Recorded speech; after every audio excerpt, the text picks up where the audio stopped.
পাওয়ার প্লেতে ধুমধুমার ব্যাটিংয়ের প্রদর্শনী। 6 ওভারে স্কোরবোর্ডে রান 74।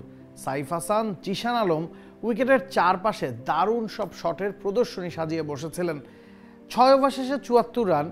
তবে যখন আপনি শুনবেন টার্গেটটা 228, তখন কি 6 ওভারে 74 রান যথেষ্ট? হ্যাঁ, যথেষ্টই ছিল।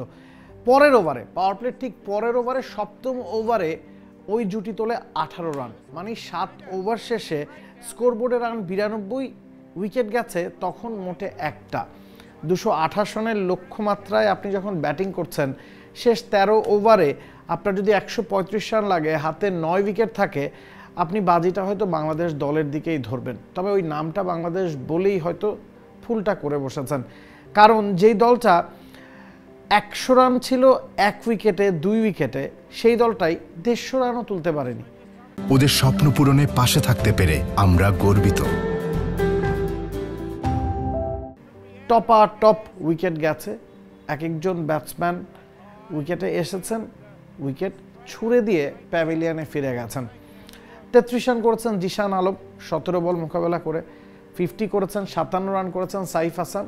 এরপরে থার্ড হায়েস্টটা হচ্ছে নূর হাসান সোহানের 16 বলে 22 রান। বাকি সবাই সিঙ্গেল ডিজিটে ফিরেছেন।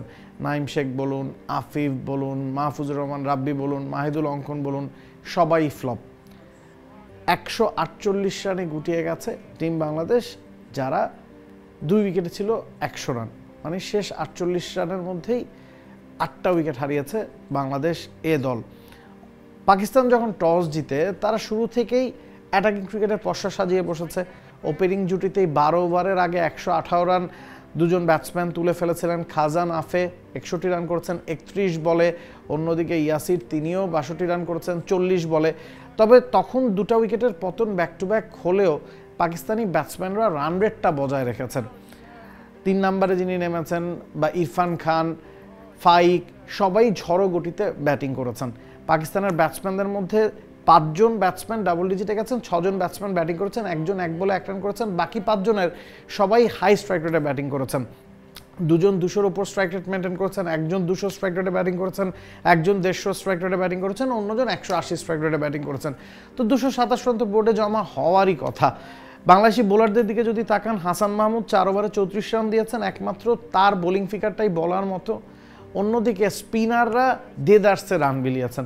সাইফ হাসান মাত্র 1টা ওভার করেছেন, 26 রান দিয়েছেন। মাহফুজুর রহমান রাব্বি 3 ওভার বল করেছেন, তার খরচ 36। মানে ওই দুজনের 4 ওভার থেকে 65 রান তুলেছে পাকিস্তান এ দল। রিপন মন্ডলও 4 ওভারে 45 রান দিয়েছেন। হাসান মাহমুদ ছাড়া আসলে বলার মতো বোলিংটা কেউই করতে পারেনি। তারপরও যে ধরনের পিচে খেলা হয়েছে, সেখানে 227 রান আপনার আওতার বাইরে মনে হতেই পারে।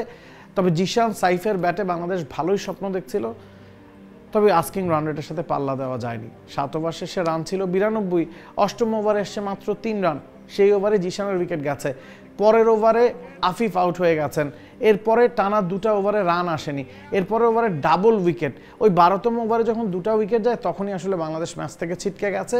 তবে টপ এন্ড টি20 সিরিজে বাংলাদেশের সবচেয়ে কঠিন প্রতিপক্ষ মানাও ছিল পাকিস্তান শাহিনসকে। তাদের সাথে হারলেও এখনও যে ম্যাচগুলো বাকি আছে, সেগুলোর দিকে বাংলাদেশ নজর দিতে পারে। বোলিংয়ে আরও বেশি লাইন লেন্থ মেনটেন করে বোলিংটা করা দরকার, ব্যাটিংয়েও মোমেন্টামটা ক্যারি করা দরকার। যে মোমেন্টামটা আজকে বাংলাদেশ পেয়েছিল, সেই মোমেন্টামটা যদি ক্যারি করতে পারতো, হয়তো রেজাল্টটা অন্যরকম হতেই পারতো। For more updates, subscribe to our YouTube channel and click on the bell icon. Follow us on Facebook and Instagram.